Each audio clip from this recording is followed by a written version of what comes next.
Captain Li Huan stood at the huge window of Nexus Prime space station. He watched the alien ships floating in space like bright jewels. Each ship looked perfect and smooth. Their hulls shined like mirrors. Energy weapons glowed on their sides, like tiny stars. Li Huan felt nervous.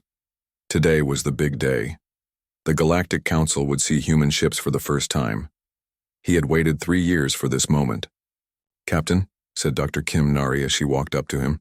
She carried a data pad in her hands. "The other races are already showing their ships. We are next." Li Huan nodded. "How do our ships look compared to theirs?" Dr. Kim Nari looked out the IE window. A Velthari ship passed by. It was long and white like a sword made of light. No weapons could be seen on its surface. Everything was hidden inside smooth metal. "Our ships look very different," she said quietly. The meeting hall was huge. Representatives from 47 alien races sat in floating chairs. Some aliens had blue skin, others had scales or fur. A few looked like walking trees. But they all had one thing in common. They thought humans were not very smart. Admiral Park Sol walked to the front of the room. He was 50 years old with gray hair. His uniform was simple and dark blue. Next to the fancy alien clothes, he looked plain. "Today we show you our military ships," Park Sol said into the microphone. His voice was calm and strong. The Velthari ambassador laughed. She had long arms and silver skin.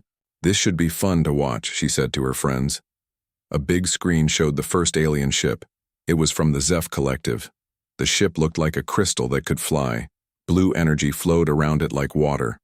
"Our ship has no physical weapons," said the Zeph speaker. His voice sounded like music. "We use pure energy to fight. Our plasma beams can destroy anything. Our shields can stop any attack." The aliens in the room made happy sounds. They were impressed. Next came the Corvin Federation ship. It was black and covered in spikes. Red lights blinked all over it like angry eyes. "We have particle cannons," growled the Corvin general. He was big and covered in thick skin like a rock. "Our weapons can cut through planets. Our armor can repair itself." More happy sounds filled the room. Ship after ship appeared on the screen. Each one was more advanced than the last. They all used energy weapons. They all had smart computers. They all looked like they came from the future. Then it was humanity's turn. The screen showed the UES determination. The room became very quiet. The human ship looked like a metal box with engines stuck on the back. Gray armor plates covered every surface. Big guns poked out from all sides like the spines of an angry animal. Missile pods hung under the wings like clusters of eggs. Someone in the room started to laugh. Then another alien joined in. Soon the whole room was laughing. "What is that thing?" asked the Velthari ambassador. She was laughing so hard that tears came from her eyes. "Is this a joke?" said another alien. "It looks like something from a museum." Li Huan felt his face turn red, but he stood straight and did not show his anger. Dr. Kim Nari stepped up to the microphone. She was young and had short black hair. Her voice shook a little when she started to speak. "This is our main battleship," she said. "It has thick steel armor. It carries kinetic weapons and chemical explosives." The laughter got louder. "Did she say kinetic weapons?" asked the Zeph representative. "You mean they still throw rocks at their enemies?" "And chemical explosives?" said the Corvin general. "We stopped using those 10,000 years ago." Dr. Kim Nari tried to continue. "Our ship uses nuclear reactors for power. We have railguns that fire metal slugs at very high speed. We also have missiles with explosive warheads." The room erupted in laughter again. Some aliens were laughing, so hard they fell out of their chairs. "Nuclear power?" gasped the Velthari ambassador. "That is so old it is almost cute." "Metal slugs?" said another alien. "Do you also fight with sticks and stones?" Commander Yunte stood up from his seat. His face was angry. "Our ships work fine," he said loudly. "They have won many battles." "Against who?" asked the Corvin general. "Against other primitive humans?" More laughter filled the room. The council leader was a tall alien with 4 arms. He waved for quiet. "Thank you humans for this interesting presentation," he said. His voice was polite, but everyone could hear that he was not impressed. "We will find a good job for your fleet," the council leader continued. "Perhaps patrol duty in the Outer Rim, far from any real fighting." Admiral Park Saul stepped forward. "With respect, council leader, our ships are stronger than they look." "I am sure they are," said the council leader. But his tone said he did not believe it. "For now, you will patrol the empty sectors. If you prove yourselves, maybe we will give you better jobs later." Li Huan felt angry and embarrassed. They had traveled across the galaxy to be laughed at. The aliens thought humans were weak and stupid. As the meeting ended, aliens walked past the human group. Some were still laughing. Others just shook their heads. "Poor humans," said one alien to his friend. "They are trying so hard to fit in." "Their ships look like they were built by children," said another. Dr. Kim Nari packed up her datapad with shaking hands. "Captain, maybe we should have built ships that look more like theirs." "No," said Li Huan firmly. "Our ships are good ships. They just do not understand yet." Commander Yun Tae was still angry. "They think we are weak. They think our weapons are toys." "Let them think that," said Admiral Park Sol quietly. "Sometimes it is good when enemies think you are weak." As they walked toward their shuttle, alarms suddenly started ringing throughout the space station. Red lights flashed everywhere. The happy sounds of the aliens changed to sounds of fear. A voice came over the speakers. "Emergency! Unknown fleet detected. All ships to battle stations." Through the big windows they could see something that made everyone afraid. Dark ships were coming out of empty space. The ships were huge and black like holes in space itself. They moved, in perfect formation toward Nexus Prime. "What are those?" whispered Dr. Kim Nari.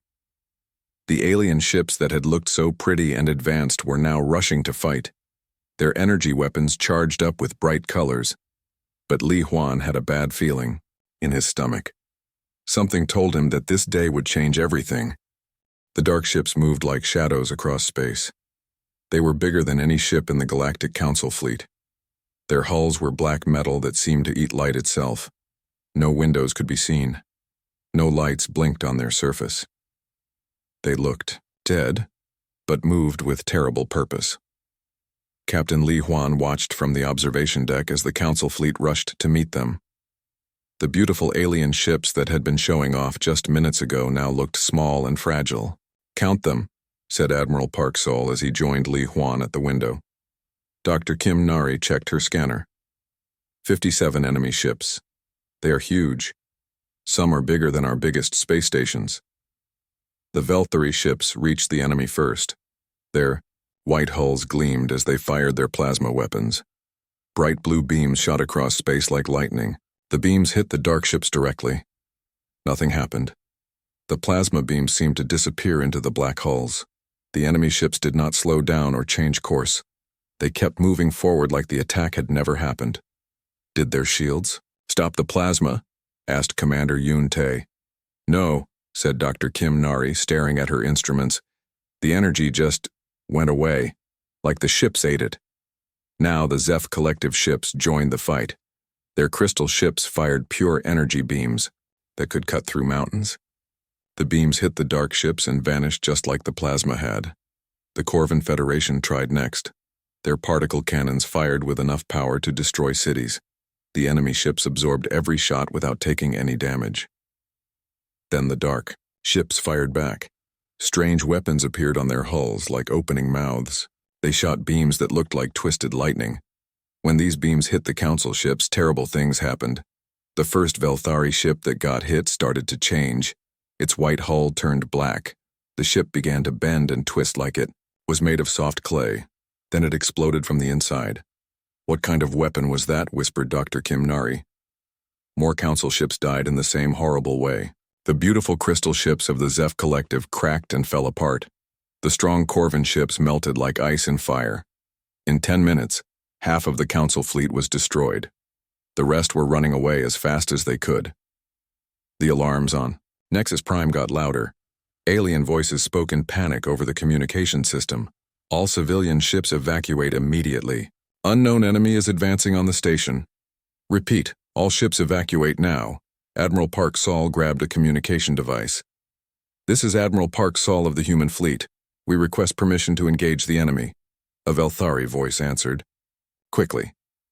Human ships are ordered to evacuate with all other civilian vessels. This is not your fight. Our ships are military vessels, Park Saul said firmly. We can help. Your primitive weapons cannot help here, said the voice. Our advanced ships failed. Your ships would be destroyed instantly. Li Huan felt angry again. Even now, when the aliens were losing badly, they still thought humans were useless. The dark ships reached Nexus Prime. Up close, they looked even more frightening. Their hulls moved like living things. Weapons grew from their surfaces like teeth from a mouth. The space station's defense systems fired everything they had. Energy weapons, plasma cannons, particle beams, all the most advanced weapons in the galaxy. Every shot was absorbed by the enemy ships without causing any damage. Then the dark ships began to tear the station apart. Dr. Kim Nari worked frantically at her computer. Captain, I'm getting readings on these ships.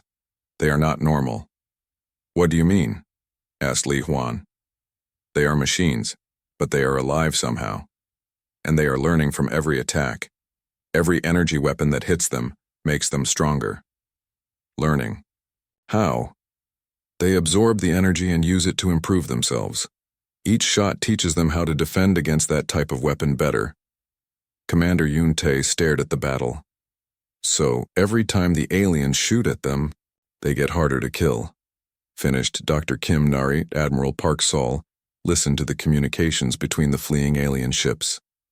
The panic in their voices was clear. Nothing works against them. They absorbed our strongest weapons. These must be the Devourers from the old stories. The Devourers? Asked Li Huan. I thought they were just legends. Dr. Kim Nari checked the council database quickly. Ancient machine race. They disappeared 50,000 years ago. The records say they consumed entire civilizations by absorbing their technology. And now they are back, said Park Saul grimly. A new voice came over the communications. It was the council leader, and he sounded terrified. Emergency message to all council members. The enemy are confirmed to be Devourers. They adapt to all energy-based weapons.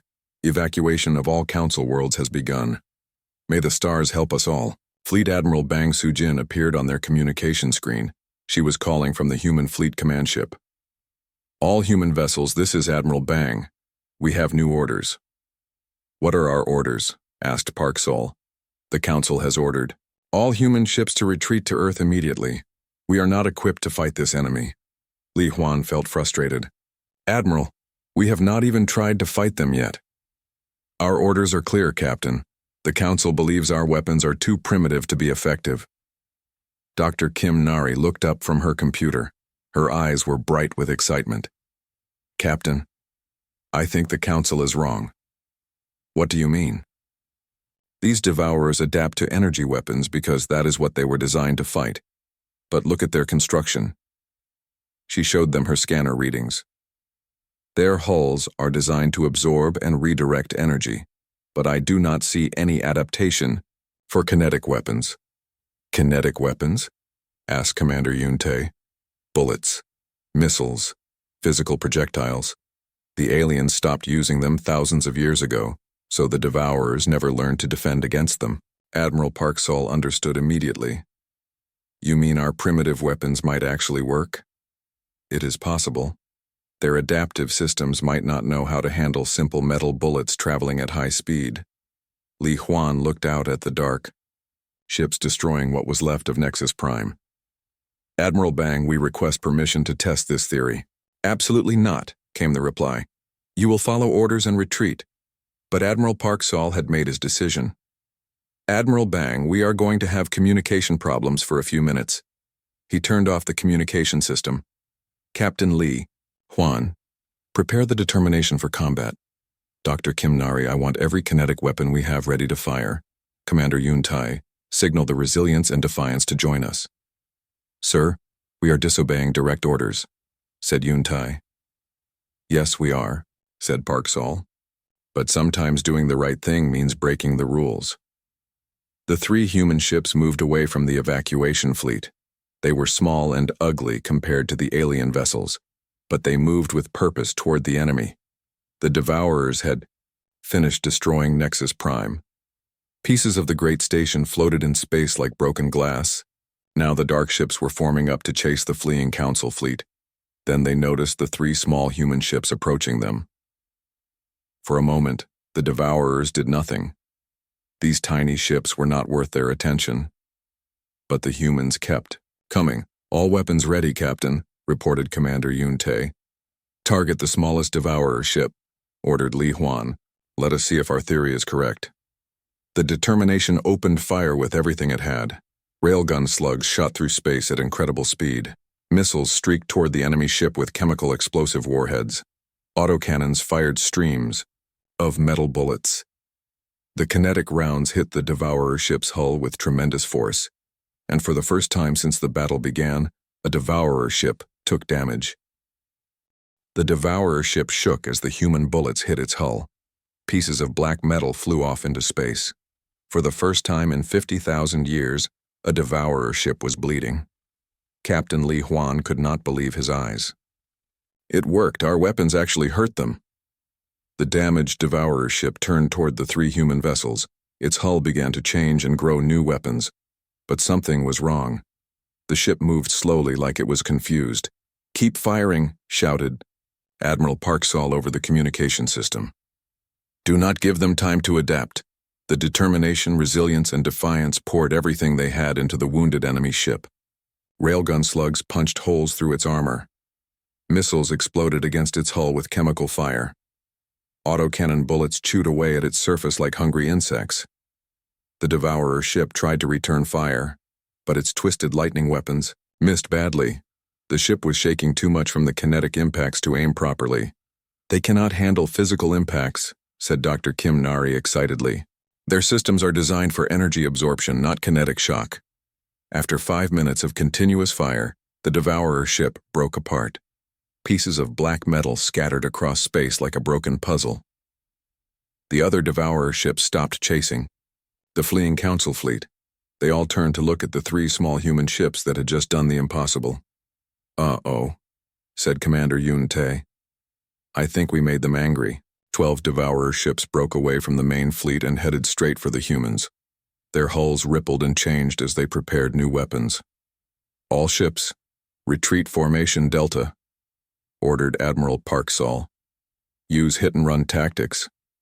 The human ships scattered in different directions. They were much smaller and faster than the Devourers. As the enemy ships tried to follow, the humans would dart in, fire their kinetic weapons, and retreat before the Devourers could return fire. It was like watching small dogs attack a pack of giant wolves. News of the battle spread across the galaxy, faster than light.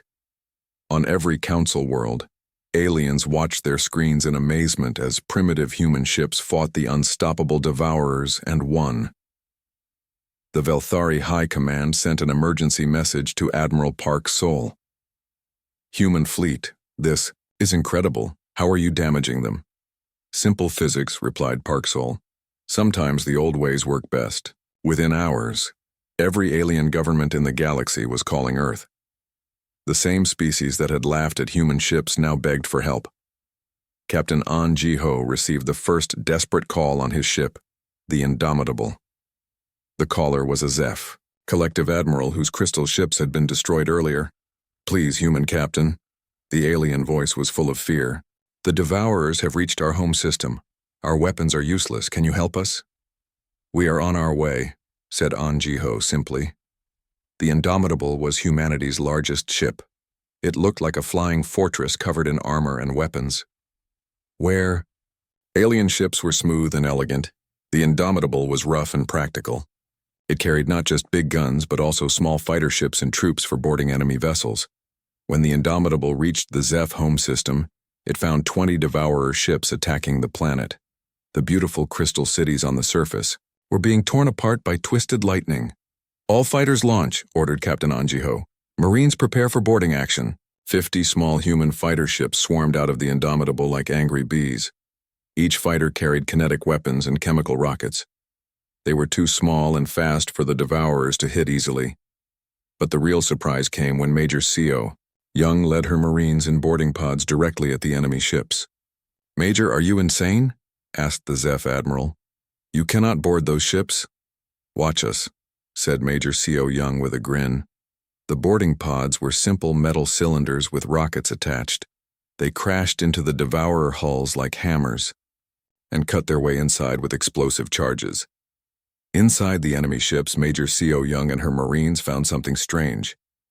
The Devourers were not like normal soldiers. They were machines that looked like metal spiders with glowing red eyes.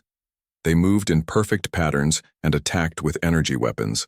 But when faced with humans carrying kinetic rifles and explosive grenades, the Devourer machines became confused. Their programming told them to adapt to energy weapons, but humans were shooting bullets and throwing bombs that exploded with chemical force. "They do not know how to fight us," shouted Sergeant Cho Hai as she destroyed a Devourer machine with her rifle. "Their brains cannot process our weapons." The Marines fought their way through the enemy ship, destroying everything they found. The Devourer machines tried to adapt, but human tactics were too chaotic and unpredictable. While the Marines fought inside, tech specialist Bai Yun discovered something important. He connected his equipment to a Devourer computer core and found their weakness. "Captain An Jiho," he called over the radio. "These machines have quantum processors that control their adaptation, but sustained kinetic bombardment overloads the processors. If we hit them hard enough with bullets and bombs, we can break their ability to adapt completely." This news changed everything. Dr. Kim Nari, working on the determination, realized what this meant. "We do not just need to shoot them with kinetic weapons," she told Admiral Parksol. "We need to flood them with so many kinetic impacts that their systems cannot handle the data." Within days, human factory ships throughout the galaxy began working at full speed. They produced millions of bullets, shells, and missiles. Human industrial capacity, built for making large quantities of simple things, became the galaxy's greatest weapon. The aliens who had mocked human factories now watched in awe as humanity turned raw metal into weapons faster than anyone thought possible. Even more surprising, the proud alien races began asking for human weapons to put on their own ships. The Velthari High Command called Admiral Park Sol directly. "We want to retrofit our ships with your kinetic weapons. Can you help us? Our railguns will not look good on your pretty white ships," Park Sol warned them. "We do not care about looks anymore," said the Velthari Admiral. "We care about survival." Soon, elegant Velthari ships sprouted ugly human railguns like metal tumors. Beautiful Zeph crystal ships were covered with human missile pods. Even the proud Corvin Federation replaced their particle cannons with human autocannons. The galaxy's most advanced fleets began learning human tactics. Instead of sophisticated energy battles, they practiced simple kinetic bombardment. Instead of elegant ship-to-ship combat, they learned brutal human boarding actions. Captain Li Huan found himself teaching alien officers how to fight like humans. "Forget about adapting to the enemy," he told a group of alien captains. "Just hit them hard and fast with everything you have. Do not think, just shoot." The aliens struggled with this concept. They were used to careful, precise warfare. Human tactics seemed crude and barbaric to them, but crude and barbaric was exactly what worked against the Devourers. The turning point came at the Battle of Sigma Station. 150 ships from 12 different alien races, all armed with human weapons, faced off against 30 Devourer vessels. The aliens followed human battle doctrine. They did not try to be clever or elegant. They simply flew straight at the enemy and fired everything they had. Thousands of kinetic rounds filled space. The Devourers tried to adapt, but there were too many different types of bullets, shells, and missiles hitting them at once. Their quantum processors overloaded and shut down. Without their adaptation systems, the Devourers were just big, slow targets. The battle lasted only 20 minutes. All 30 Devourer ships were destroyed. Across the galaxy, the news spread like wildfire. The unstoppable Devourers could be stopped. The primitive humans had shown everyone how to do it. But more than that, the galaxy learned something else. Sometimes the newest and most advanced solution was not the best solution. Sometimes the old, simple ways worked better than anyone expected. The species that everyone had laughed at just days before were now the teachers of the galaxy. 6 months after the first Devourer attack, the galaxy had changed completely. Where once beautiful alien ships had ruled space, now ugly human-designed vessels patrolled every system. The elegant warfare of energy beams was gone. In its place came the brutal effectiveness of bullets and bombs. Supreme Commander Park Sol stood on the bridge of humanity's newest ship, the Unconquerable. It was the largest warship ever built by human hands. Its hull was covered in so many weapons that it looked like a metal hedgehog floating in space.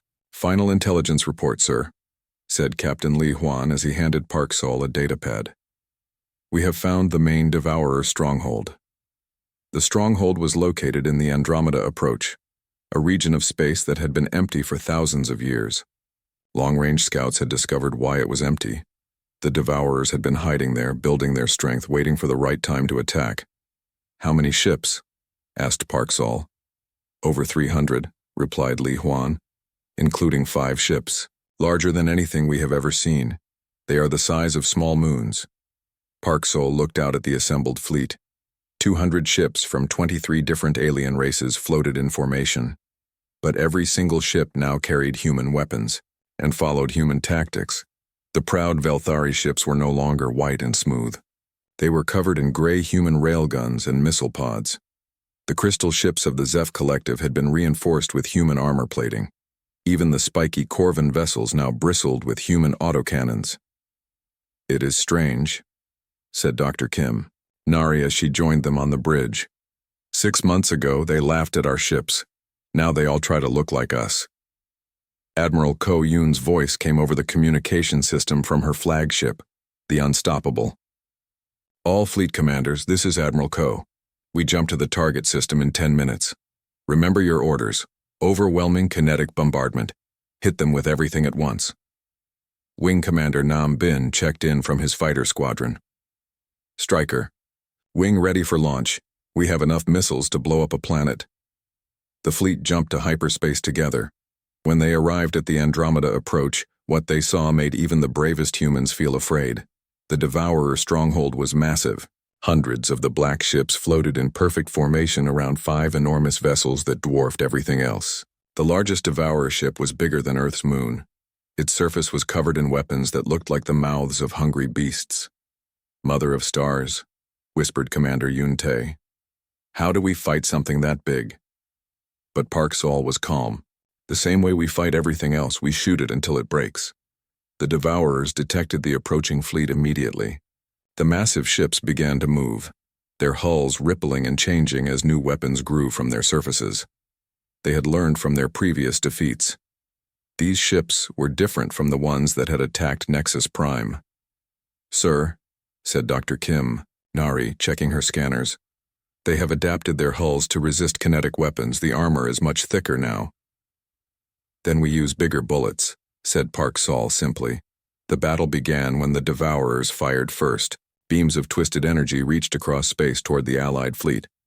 But the ships scattered using human tactics, making themselves hard targets to hit. "All ships, execute Primitive Storm Protocol," ordered Park Sol. Primitive Storm was humanity's ultimate battle plan. Instead of careful, precise attacks, every ship in the fleet would fire everything they had as fast as possible. The goal was not accuracy, but overwhelming volume of fire. 200 ships opened fire at once. The space between the two fleets filled with millions of kinetic projectiles, railgun slugs, autocannon bullets, missile warheads, and even simple, metal chunks fired from improvised cannons streaked toward the enemy. The Devourers tried to adapt to the incoming fire, but there was too much of it. Their quantum processors, designed to analyze and counter specific weapon types, could not handle the chaos of so many different kinetic weapons hitting them at once. The first wave of projectiles reached the Devourer fleet. Smaller enemy ships began to break apart under the massive bombardment. Even the larger vessels started to show damage as their thick armor was chewed away by the endless stream of bullets and bombs. "It is working," shouted Li Huan. "Their adaptation systems are overloaded. But the giant Devourer ships were still intact. Their hulls were so thick that even the massive bombardment could not penetrate them quickly. Wing Commander Nam Bin called Park Sol. "Execute boarding protocol 7. "Yes, sir," came the reply. Thousands of small human fighters and boarding pods launched from the fleet. They were too numerous and too fast for the giant Devourer ships to stop them all. The pods crashed into the enemy hulls and cut their way inside, with explosive charges. Major SEO Young led the largest boarding party directly at the command ship. Her Marines carried the heaviest kinetic weapons humans could make, rifles that fired explosive shells, grenade launchers, and even handheld railguns. Inside the massive Devourer ship, the Marines found corridors filled with machine enemies. But these machines were different too. They had tried to adapt to human tactics by building thicker armor and stronger weapons.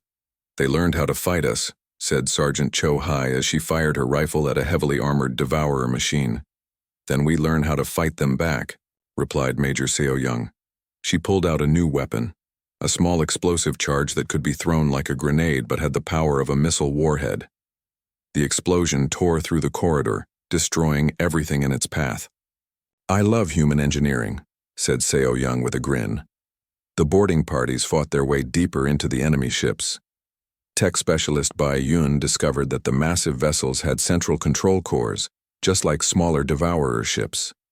But these cores were protected by layers of armor and defensive systems. "We need to overload their main processors," he told Major Seo Young. "But we need to hit all 5 command ships at the same time." The message was sent to all boarding parties. Marines on all 5 giant ships fought toward the central cores, carrying the most powerful explosive charges human technology could create. Outside, the space battle continued. The Allied fleet kept up their massive bombardment, preventing the Devourers from focusing on the Marines inside their ships. Admiral Ko Un coordinated the final assault. "All boarding teams, you have 30 seconds to reach your targets. After that, we cannot guarantee your safety." One by one, the boarding teams reached the central cores of the giant ships. Major Seo Young was the last to arrive at her target. "All teams report ready," she called over the radio. "Detonate in 3, 2, 1, now." The explosions inside the 5 giant ships happened at exactly the same moment. The quantum processors that controlled the entire Devourer fleet were destroyed in an instant. Without their central command, the remaining Devourer ships stopped moving. They floated in space like dead metal, their adaptive systems offline, their weapons silent. The Allied fleet moved in and destroyed the helpless enemies with ease. When the battle was over, Park Sol opened a communication channel to the entire galaxy. "This is Supreme Commander Park Sol of the Human Defense Force. The Devourer threat has been eliminated. All Devourer ships have been destroyed or disabled. The galaxy is safe." The response was immediate. Every alien government in the galaxy sent messages of thanks and congratulation. The species that had once laughed at human ships now praised them as saviors. But Park Sol was not finished speaking.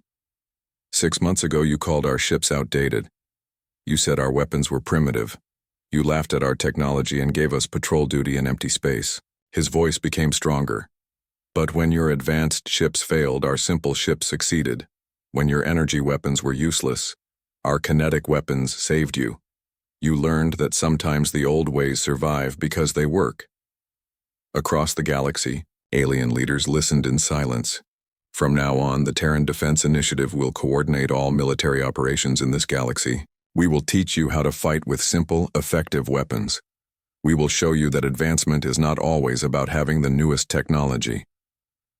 The Galactic Council, rebuilt after the destruction of Nexus Prime, officially voted to make humanity the dominant military force in the galaxy. The same species that had been given patrol duty was now in charge of protecting everyone. Captain Li Huan stood next to Park Sol as they watched the alien fleets return to their homeworlds. Every ship now carried human weapons and flew in human formations. "Do you think they truly respect us now?" asked Li Huan. "They respect our results," said Park Sol. "That is enough." Dr. Kim Nari looked at her scanner readings one last time. "The galaxy is quiet. No more Devourer signals anywhere." "Good," said Parksol. Then we can get back to the real work of keeping the peace. The human fleet began its journey home, but they left behind a changed galaxy, a galaxy where simple solutions were valued as much as complex ones, where brutal effectiveness was respected as much as elegant design, and where the species everyone had underestimated now watched over them all with ships that looked like metal boxes, but fought like the fury of the stars themselves. The age of human dominance in space had begun,